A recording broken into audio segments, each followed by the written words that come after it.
네, 여러분 반갑습니다. 지난주 호프 걷기 대회 잘 하셨죠? 네, 저는 온라인 교회 설악산 MT에 다녀왔습니다.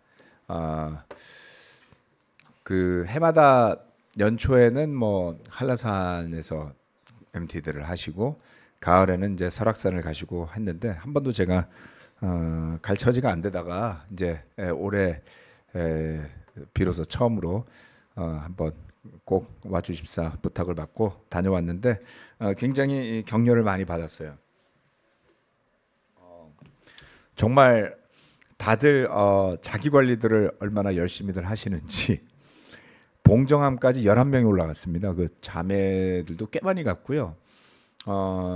설악산의 봉정암까지 그 백담사에서 걸어가면은 한 거리가 10km 넘거든요. 10km까지는 안 돼요. 11km 정도 됐어요. 그 11km를 다들 오르막을 이렇게 걸어 올라간 거죠. 그래서 박지호 목사님이 뭐 잠실교회도 다 같이 오면 좋을 텐데 그래서 잠실교회 가자 그러면 아무도 안 올 겁니다. 잠실교회 형제자매들 중에 체력 좋은 사람이 많지 않아요. 네, 아무튼 훌륭한 교제 시간이었고요. 우리 형제자매들이 그렇게 거뜬한 모습으로 산을 걸어 올라가는 모습이 참으로 보기 좋았습니다. 우리도 언제 한번 다 같이 갈까요? 벌써 딴소리 나오잖아요. 그러니까 네, 저는 굳이 뭐 그렇게 해야 된다는 생각은 없습니다. 교회 사이즈도 있고 다양하기 때문에 그 많은 사람 데리고 산에 가면 정말 사고 날 수도 있어요. 아무튼 잘 다녀왔고요. 우리는 또 그렇게 또 근데 온라인 교회에서 그런 거 할 때 여러분 참여하시고 싶으면 언제든지 같이 가서 또 교제도 하시고 참여도 하시는 것이 좋을 거라고 저는 생각합니다. 가셔도 전혀 무방하고요. 가면 굉장히 반겨주고 환영해 줄 겁니다. 자, 최근에 7월 달에 우리가 요들 그룹을 주중 예배를 이제 따로 한 달 정도를 해봤거든요. 그때는 아주 좋았나 봐요. 그래서 8월 달 우리 이제부터 수련회도 있고 뭐 해서 이제 같이 예배를 좀 드렸더니 9월 달 돼 가지고 또 따로 안 하냐고 계속 자기들끼리 모이고 싶기도 하고 본인들의 타겟팅을 한 그런 주제 설교들을 많이 필요로 하고 있는 것 같습니다. 그래서 9월 달도 계속해서 진행하고 아마 가능하면 앞으로는 주중 예배 때 요들은 저렇게 따로 모여서 계속 진행을 할 것 같습니다. 괜찮죠? 네, 또 그래서 우리는 우리끼리 좀 난해한 이야기도 좀 하고, 네, 딱 이제 연령대도 어느 정도 맞춰져 있으니까, 네, 꼭 그런 건 아니고요. 관심사가 좀 많이 다르더라고요. 많이 다르고 그리고 쉽게 그리고 구체적으로 할수록 그런 거를 굉장히 좋아하는 것 같습니다. 우리 잠실교회 형제자매들의 필요를 생각해 보면 요들과는 조금 다른데 그래서 그거를 레벨링을 좀 잘 해서 내년은 계획을 좀 잘 세우려고 생각하고 있습니다. 최근에 그 요들 그룹에다가 이제 요들 그룹 그 안에 그 작년부터 우리 김민수 목사님이 시작했던 영건스 모임이라는 게 있어요. 그게 뭐냐면 이제 리더십 트레이닝을 좀 하겠다라고 이제 모인 친구들이죠. 그렇게 시작을 여러 사람이 들어와서 했다가 올해 좀 줄었어요. 좀 줄었다가 좀 충원을 해서 이제 2기 뭐 이렇게 해서 매주 일요일 날 1시 반부터 한 3시까지 모임을 합니다. 한 달에 3번이죠. 그러니까 대가족교회 예배 있는 날 빼고는 매주 모여서 리더십 트레이닝 봉사를 하기 위한 모임을 하거든요. 거기에 형제가 지금 4명, 자매가 5명, 9명이 들어옵니다. 그래서 그 영적인 그 리더십 훈련을 위한 시간들 봉사하기 위한 겁니다. 그래서 거기에도 열심들을 내고 있고요. 그래서 본격적으로 요들이 본인들의 그런 예배를 형성하고 제자를 삼고 또 성장하는 교회가 될 준비들을 하고 있다. 그래서 많이 기도해 주시면 감사하겠습니다. 그리고 재정에 대해서 최근에 고민을 좀 많이 했는데요. 다른 이유는 아닙니다. 젊은 친구들은 젊은 친구들대로 세상에 나아가려고 준비할 때 재정, 돈, 그다음에 자신의 삶, 자신의 믿음에 대한 개념을 좀 잘 세워야지 건강하게 갈 수 있잖아요. 재정 계획도 세울 줄 알아야 되고 책임감도 좀 있어야 되고 그래서 제가 최근에 레슨을 몇 번 했고요. 그 중에 하나를 우리 잠실 교회 형제 자매들하고도 같이 좀 나누려고 합니다. 돈과 믿음 그리고 삶 밀접한 관계가 있겠죠. 건강도 중요하고 그리고 돈도 중요합니다. 근데 돈만 중요한 게 아니죠. 우리는 돈만 바라보고 사는 사람들이 아니니까요. 그래서 몇 년 전에 제가 읽었던 책인데요. 돈, 소유, 영원이라는 제목이 있는 책입니다. 이게 굉장히 두꺼워요. 두꺼운데 상당히 잘 써놨습니다. 그래서 제가 그때 정리를 해놓은 내용이 있어서 그 내용을 일부 바탕으로 해서 다 커버하지 못하고요. 조금 일부 내용과 그 다음에 제가 준비한 내용을 같이 섞어서 오늘 레슨을 만들어 봤습니다. 혹시 돈에 대해서 재정 관리에 대해서 좀 더 영적으로 깊게 고민해보고 배우고 싶다라는 분들이 계시다면 이 책을 사서 공부해 보시기를 권해드립니다. 굉장히 밸런스가 잡혀있는 책이고요. 다양한 주제를 커버하고 있습니다. 돈은 좋은 것인데 돈과 소유가 우리에게 주는 도전이 있습니다. 돈인가 하나님인가? 무엇을 따를 것인가를 돈은 우리에게 요구하는 거죠. 예. 돈 그리고 우리가 소유하는 것들은 믿음 그리고 영원한 삶과 강력한 연관성이 있습니다. 우리가 옛날에 제자 공부하면 처음에 이제 이런 질문을 했었잖아요. 성경에 제자라는 단어가 몇 번 나오는지 알아? 이렇게 물어보잖아요. 그것도 까먹었네. 230번이었나요? 네. 하여튼 뭐 많이 나와 이렇게 이야기를 하는 이제 수죠. 그렇게나 많이 나와? 사실 200번 언급된 건 많이 나오는 게 아닙니다, 여러분. 자, 그러면 성경에서 돈과 관련해서 언급한 구절은 몇 번이나 나올까요? 1000번? 네, 불렀어요. 1000번. 또 막 세게 불러봐요. 여러분, 돈과 언급한 그 구절이 2530번이나 나옵니다. 우리가 그토록 강조했던 제자라는 단어의 10배 이상이 나오는 거예요. 그런데 우리는 여기에 대해서 깊게 고민하고 가르치고 훈련하고 배우고 한 적이 별로 없죠. 예. 아마 돈에 대해서 소홀해서라기보다는 좀 제 개인적인 생각을 말씀드리자면 뭔가 설교에서 돈을 언급하는 것이 기존 교회들이 가지고 있는 헌금을 강조하는 것과 자꾸 연상이 되다 보니까 그 돈에 대한 그 설교를 비교적 하지 않게 되지 않았었나 하는 생각을 해보게 됩니다. 돈과 소유에 관한 것 그리고 영원한 삶에 관한 것들이 연결되는 내용이라는 것은 의심의 여지가 없습니다. 뭐 유명한 이야기 있잖아요. 삭개오의 회개의 이야기는 전반적으로 돈을 중심으로 흘러가지 않나요? 그렇죠. 삭개오가 회개한 것은 돈에 대한 자신의 태도를 바꾼 것에서 나오는 것이죠. 그 회개는 말로 있는 것이 아니라 본인이 남의 것을 뺏은 것은 4배로 갚겠다. 재산 절반은 가난한 사람에게 나눠주겠다. 어마어마하잖아요. 예. 이렇게 양심적인 회개를 하는 부자들과 정치인이 있다면 얼마나 좋을까요? 그렇죠?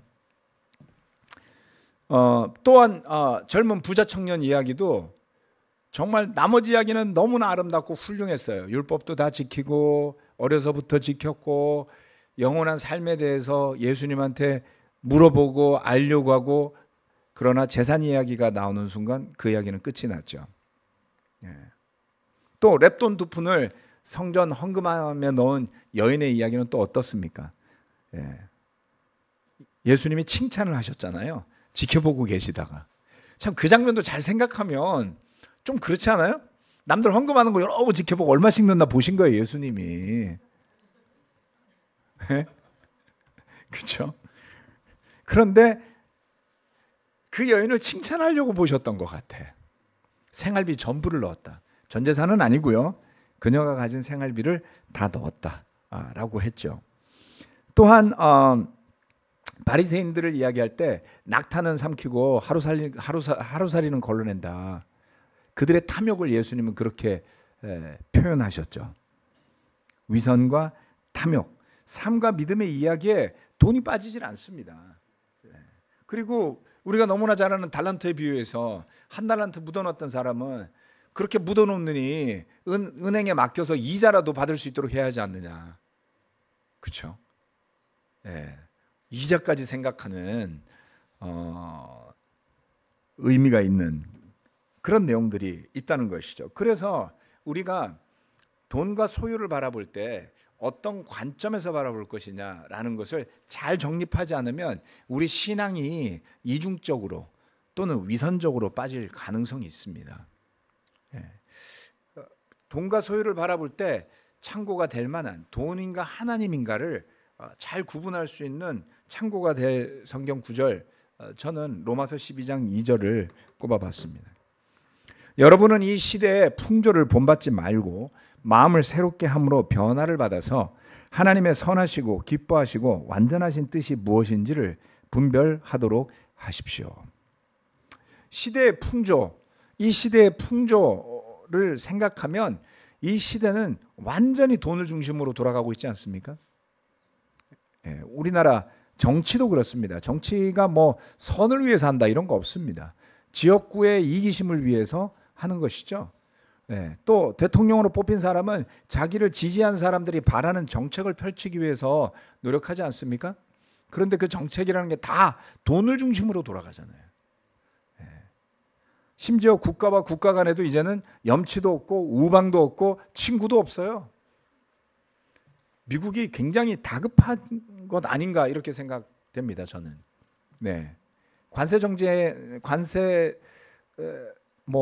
트럼프 행정부의 그 관세 전쟁의 이면에는 글쎄요, 전 세계를 2차 세계대전 이후로 완전히 주름잡고 살아왔던 미국의 조급함, 그리고 많은 국민들의 불평 이런 것들이 반영되고 있다는 느낌을 받죠.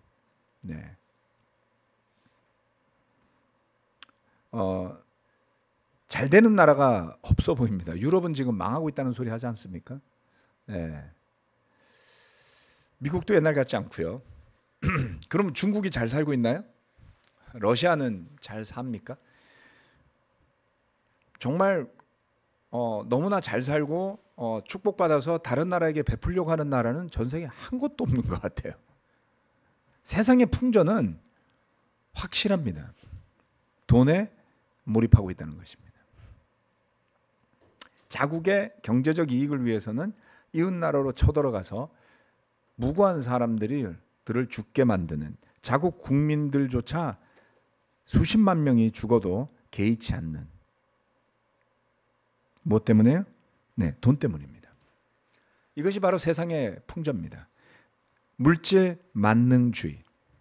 물질 만능주의는 하나님이 만들어주신 물질을 하나님보다 더 사랑하는 것이죠. 풍요의 끝은요, 놀랍게도 풍요로움의 끝이 행복이 아닙니다. 풍요의 끝은 탐욕으로 가고요.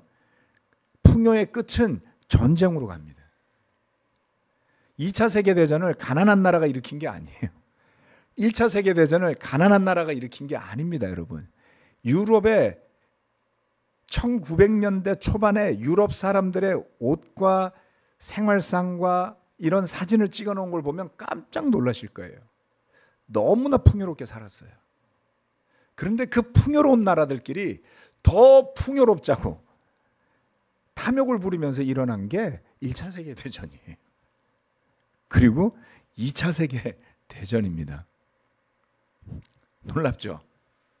가난한 나라가 세계대전을 일으킨 게 아니라고요. 소위 기독교 중심으로 살아왔다고 생각하는 유럽 국가들이 그렇게 전쟁을 하는 사이에 유럽의 기독교는 죽어버렸어요. 무리가 아닙니다. 이미 하나님보다 물질을 선택하고 살면서도 그것을 자각하지 못했던 나라들의 신앙의 몰락이었죠. 그것을 맹목적으로 따라가지 않기 위해서는 이 말씀이 제시해주고 있습니다. 마음을 새롭게 하라고요. 그래서 우리가 따르고자 하는 것이 물질이 아니라 하나님의 선하시고 기뻐하시고 완전하신 뜻이 되어야 한다.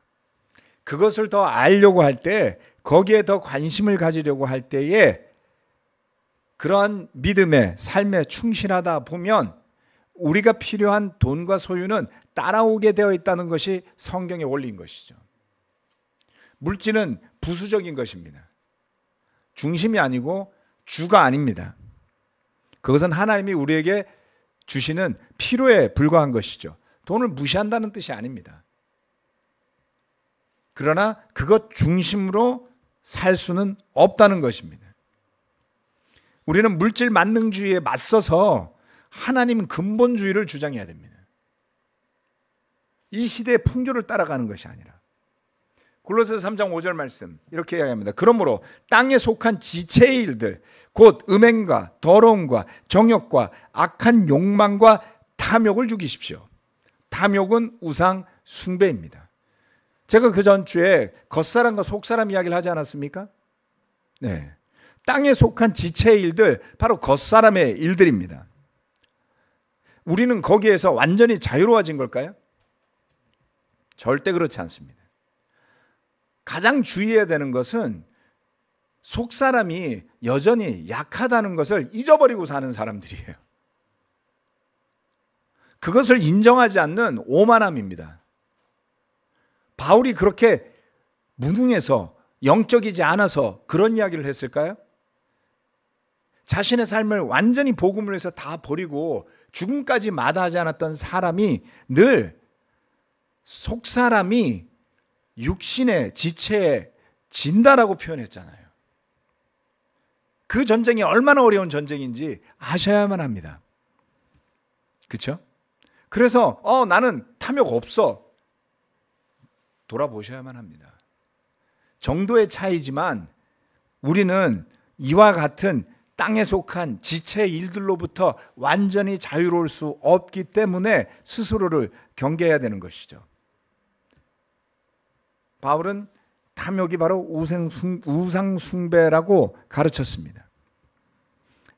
부유해지는 것은 좋은 일이지만 그 부유함을 넘어설 수 있는 영적인 힘이 없다면, 자신의 부를 뛰어넘을 수 있는 영성이 없다면 결국 그 부의 노예로 전락하게 되는 것입니다.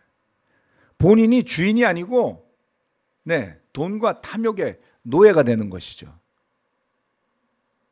이 구절이 우리에게 가르치는 것이 바로 그겁니다. 탐욕의 노예가 되고 종이 되어 그것을 숭배하며 사는 삶, 그러한 삶을 살고 싶지 않다면 깨어 있어야만 합니다. 디모데전서 6장 17절.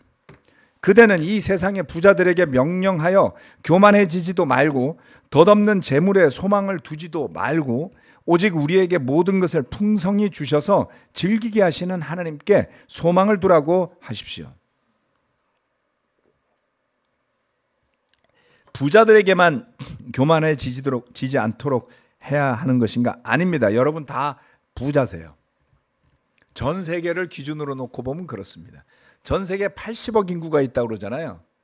그중에 한 14억은 중국에 살고 있고 그중에 한 14억은 인도에 사니까 한 30억 명이 그 두 나라에 사는데 절대 다수는 빈곤이에요.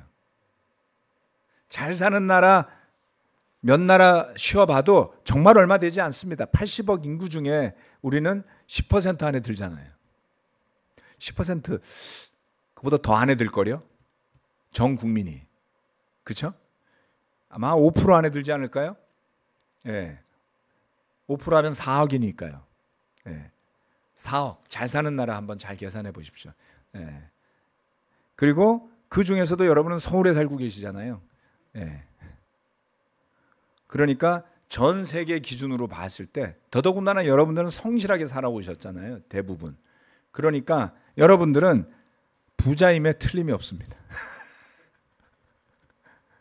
잘 생각해 보십시오. 여러분 잘 살펴보시고 잘 생각해 보시면 여러분들 부자임에 틀림이 없습니다. 그런데 덧없는 재물에 소망을 두면 자신이 가진 것에 자랑을 삼으려고 하면 교만해지게 된다는 뜻입니다. 그래서 재물은 덧없다고 했습니다. 거기에 소망을 두기보다는 모든 것을 풍성히 주시되 심지어 그것을 즐기게 풍성히 주셔서 즐기게 해주시는 하나님께 소망을 두고 그 하나님을 섬긴다면 우리는 이 세상 욕심의 노예가 아닌 하나님의 축복을 누리는 돈의 주인이 되는 것입니다. 돈의 노예가 아니라 돈의 주인이 되어서 사셔야 하는 겁니다. 요들 친구들한테 11조에 대해서 가르치는데 다들 당연히 받아들입니다. 왜 해야 된다고 생각해? 당연히 하나님이 주신 게 더 많다고 생각하기 때문에 고민하지만 그 젊은 친구들 직장 다니면서 돈 버는데 그 얼마나 아깝겠어요. 그렇죠? 모아놓은 재산도 없잖아요. 저축도 하기 바빠요. 근데 그 고사리 같은 손으로 11조를 한단 말이죠. 고사리가 아니야? 고사리는 아니구나.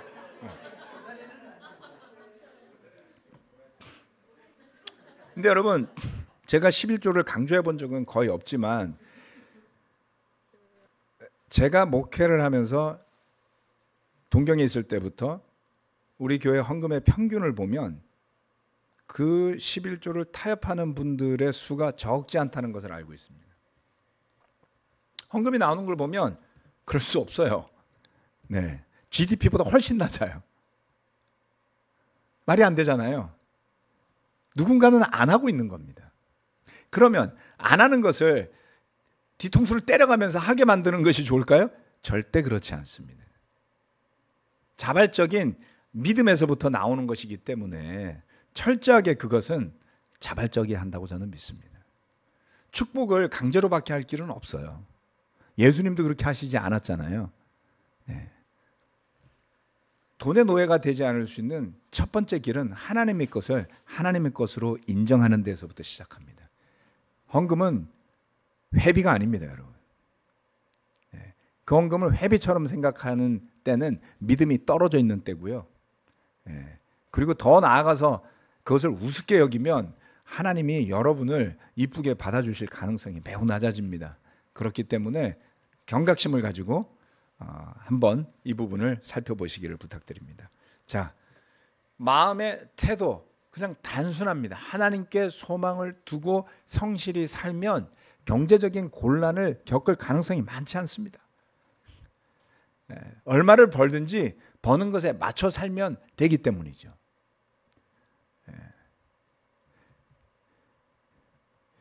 하도 집 이야기를 많이 하니까 몇 년 전에 우리 아들 수민이가 집값이 이렇게 비싼데 겨우 2월급 받아서 어떻게 해?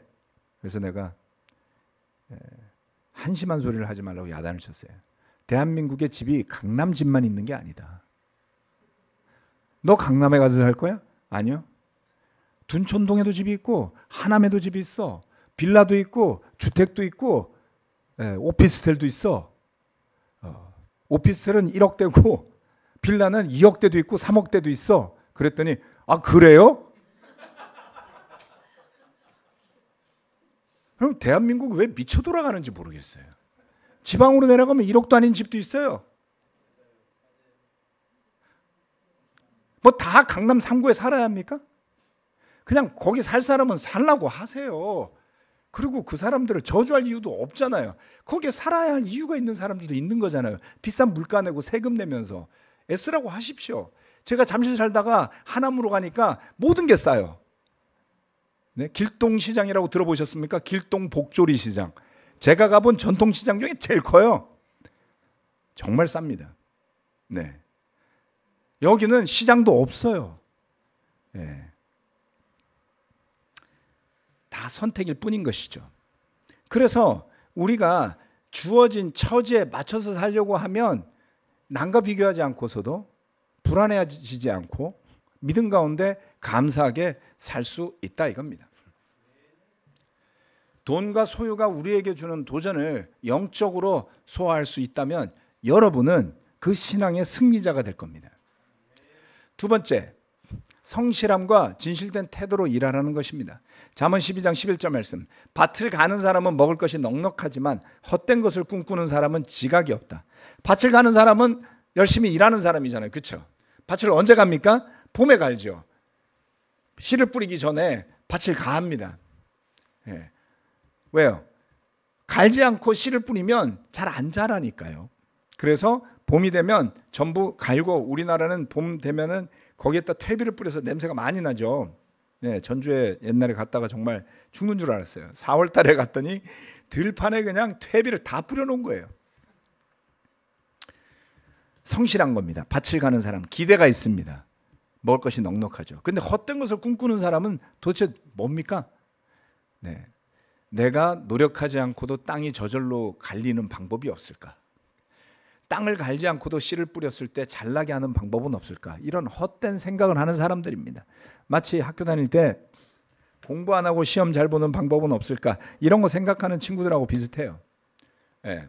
저는 어떤 헛된 걸 생각하냐면 밥 안 먹고 살 수는 없을까? 밥 먹는 시간이 아깝다.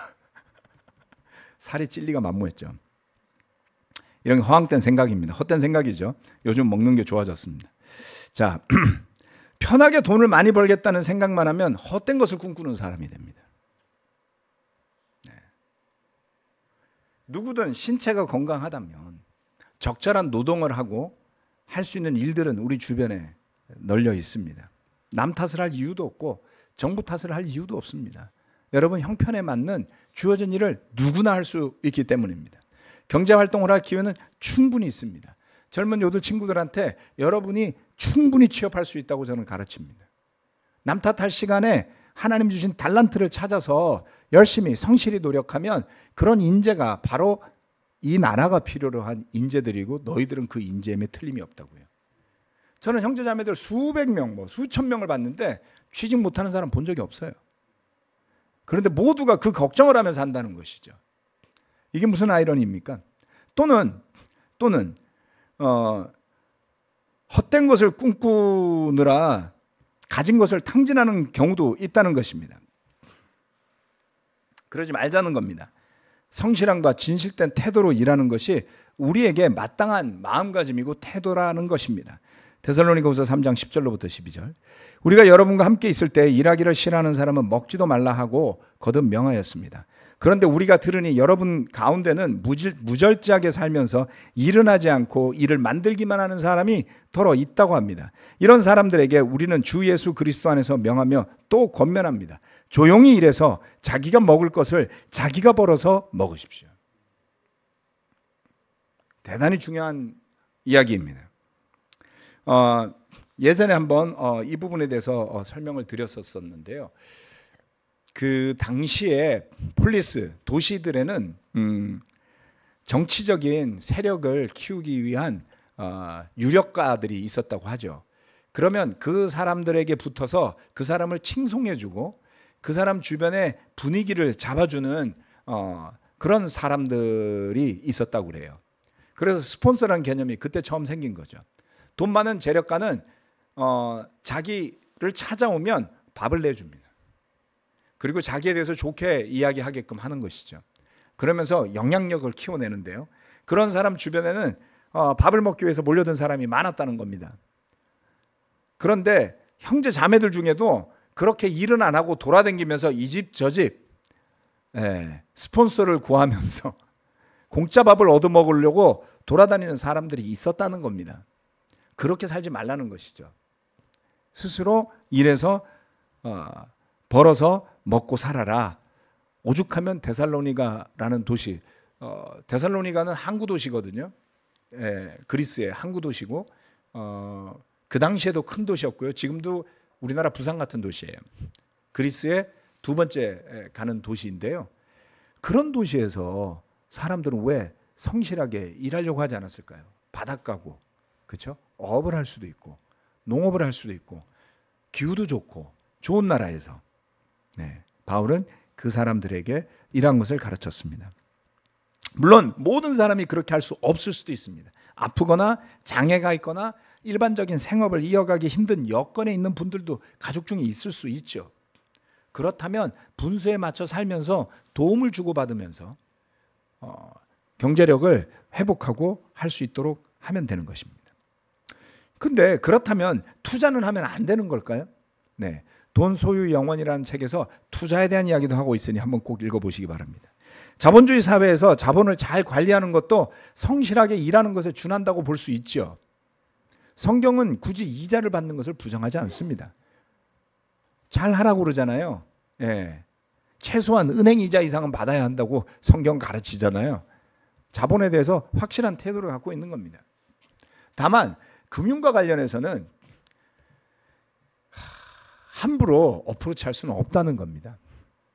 네, 보험, 예적금, 주식, 비트코인, 투자 등등에 대해서 훨씬 더 전문적이고 신중한 접근이 필요합니다.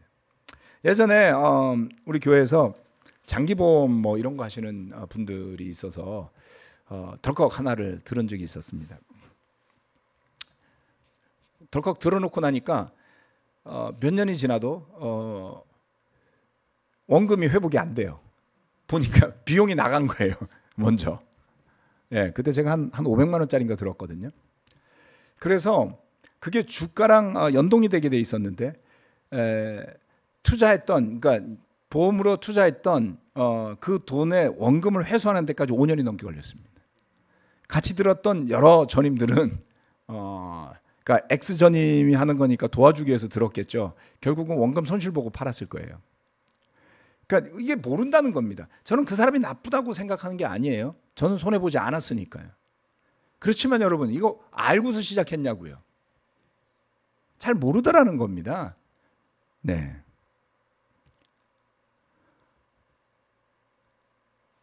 분명한 것은 일확천금을 기대하는 탐욕적인 투자나 그런 기회를 노리는 것은 그리스도인다운 마음가짐에 부합하지 않는다. 저는 거의 그렇게 확신합니다. 왜냐하면 여러분 성실하게 사는 것이 몸에 배에 있기 때문에 성실하게만 살면 대단히 크게 경제적인 곤란을 겪을 가능성이 아주 낮습니다. 네. 특별한 경우를 제외하고는요. 그런데 제자로 살면서 경제적인 곤란에 직면하는 경우는 대체로 과잉 투자, 잘못된 투자 실패 이런 겁니다. 그 데미지는 굉장히 크다고 할 수 있겠죠. 리스크가 너무나 큰 투자를 통해서 자본금이 손실되고 나면 굉장히 큰 타격을 받을 수밖에 없는 처지에 처할 것을 철저히 염두에 두셔야 합니다.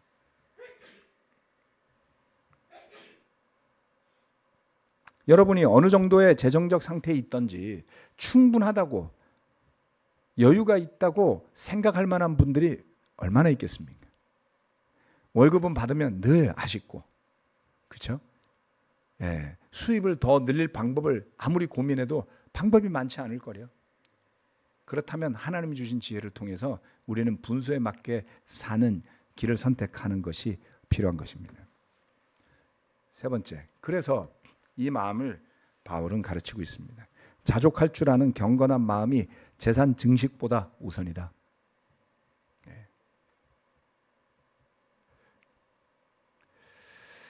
디모데전서 6장 6절로 8절입니다.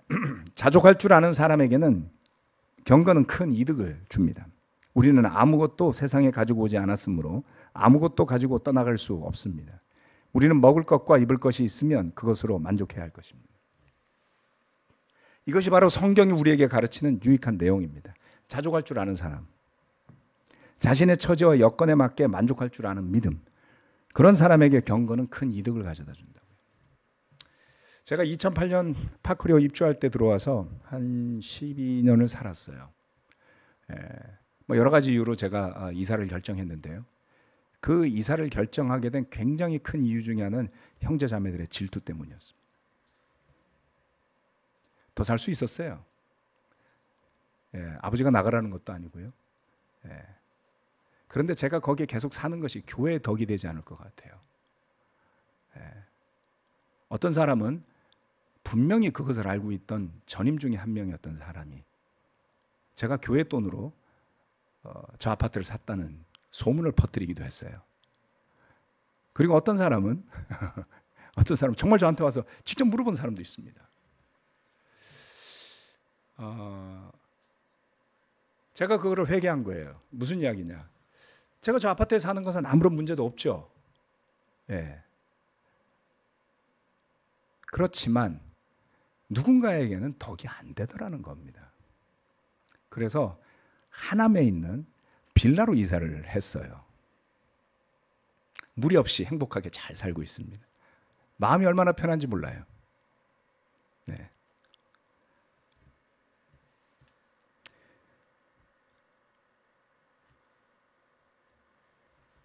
제가 서울에 와서 나고 자란 데는 강남의 핵심 동네였습니다. 방배동. 거기서 모든 학교를 나왔고, 예, 거기서 결혼까지 했고요. 그렇다고 해서 제가 다시 그 동네에 가서 살아야 한다는 생각을 가지고 있느냐? 그렇지 않습니다. 처지에 맞게 살면 되는 것 아니겠습니까?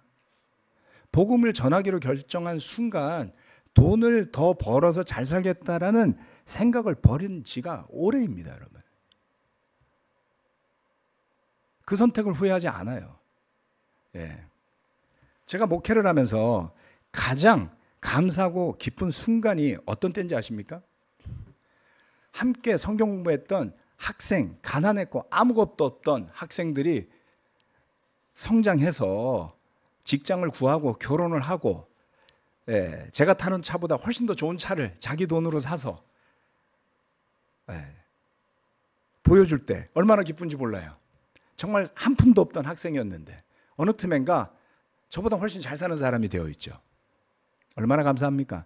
사업하거나 직장 다니는 형제 자매들이 점점 더 경제적으로 부유해져 가는 모습을 보면 보람을 느낍니다. 어떤 면에서요? 누군가의 영혼이 구원을 받았을 뿐만 아니라 그들의 삶이 정말 세상에서 빛나게 나아가는 모습을 볼 때 기쁜 것이죠.